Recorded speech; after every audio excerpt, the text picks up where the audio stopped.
Umakyat ako ng Mount Pulag expecting a life-changing moment. Pero iba yung naranasan ko.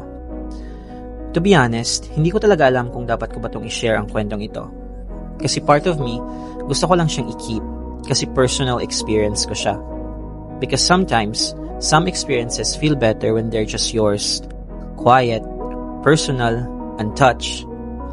But at the same time, I know that there's something in this climb that might speak to someone else too. So, here I am. Weeks before ako umakyat ng Mount Pulag, sobrang hesitant ako. I remember staring at my phone, paulit-ulit kong binabalikan yung tour agency. Iniisip ko kung worth it ba to or nadadala lang ako sa hype. Paano kung hindi ko kayanin? Baka umulan or hindi magpakita ang sea of clouds. At paano kung umakyat ako tapos hindi ko rin ma-feel yung sinasabi nilang life-changing when you reach the summit of Mount Pulag? Pero ang pinaka-honest na tanong ko talaga sa sarili ko that time is, ginagawa ko ba to para sa sarili ko o para may maipakita lang ako sa iba? Kasi alam nyo guys, sa panahon ngayon, ang dali-dali nating ma-pressure.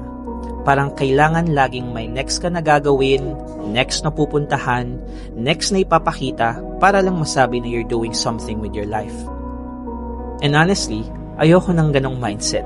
Ayokong akyatin ng Mount Pulag tapos ang iniisip ko lang kung anong magiging itsura ko sa pictures.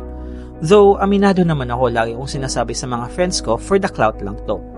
Pero deep down, gusto ko siyang gawin kasi gusto kong maramdaman kung ano nga ba talaga yung feeling when you're out there trying to reach something real.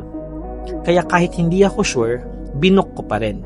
Not because convinced na ako, pero dahil gusto kong malaman kung anong mararamdaman ko kapag ginawa ko na siya.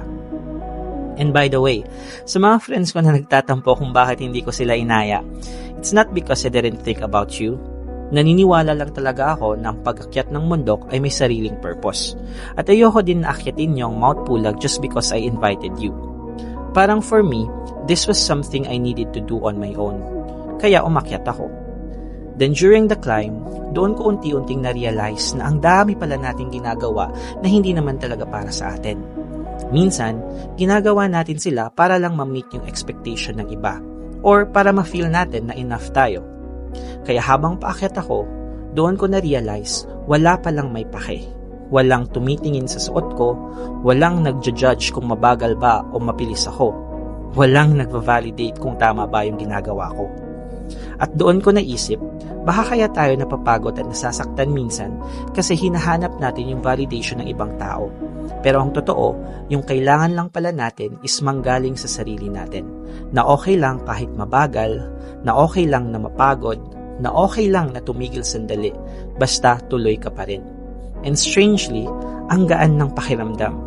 Kasi for once, wala akong kailangang patunayan, hindi ko kailangang maging impressive, hindi ko kailangang mauna, hindi ko kailangang i-document lahat para lang masabing meaningful ang experiences ko. For once, I can just be there. Huminga, mapagod, tumigil sandali, tapos magpatuloy. At doon ko na feel, ganito pala kapag ginagawa mo yung isang bagay, hindi para makita ng iba, kundi para maranasan mo talaga. And then, here comes the summit. To be honest, unexpected ko talaga, iiyak ako. Knowing me na super emotional ako sa mga ganitong moments, akala ko magiging super dramatic yung meet and greet ko with Mount Pulag, gaya ng mga nakikita ko online.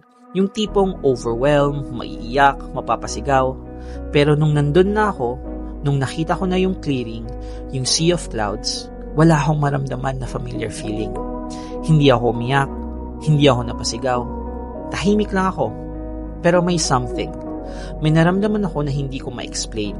Hindi siya yung usual na emotion na alam ko. Hindi siya sobrang saya, hindi rin sobrang lungkot. Parang first time kong maramdaman yung ganoong klaseng katahimikan sa sarili ko. At doon ko na-realize, kaya pala hindi ko siya ma-feel before kasi ina-anticipate ko agad kung ano dapat yung maramdaman ko. Parang may expectation ako na ganito dapat yung feeling para masabing worth it. Eh hindi pala dapat ganon. May mga bagay na hindi dumadating the way you expected them to. Pero hindi ibig sabihin nun, hindi na sila totoo. Kasi habang nandun ako, kahit tahimik lang, kahit walang dramatic reaction, ramdam ko. Ramdam ko yung pagod, yung lamig, yung journey papunta doon, at ramdam ko rin yung sarili ko na hindi ko kailangan maging emotional enough para masabing worth it siya. Kasi minsan, yung pinakatotoong moment sa buhay natin, hindi maingay, hindi scripted, hindi yung tipong pwede mong expect ahead of time. Dumarating lang sila, tapos mararamdaman mo na lang na may nagbago, kahit hindi mo pa siya ma-explain. And siguro, hindi naman talaga natin kailangang ma-explain lahat. Minsan, sapat na naramdaman mo siya ng totoo. Akala ko, aakyat ako para makita yung ganda ng Mount Pulag. Pero habang nasa taas ako, mas nakita ko yung sarili ko. And that alone made everything worth it.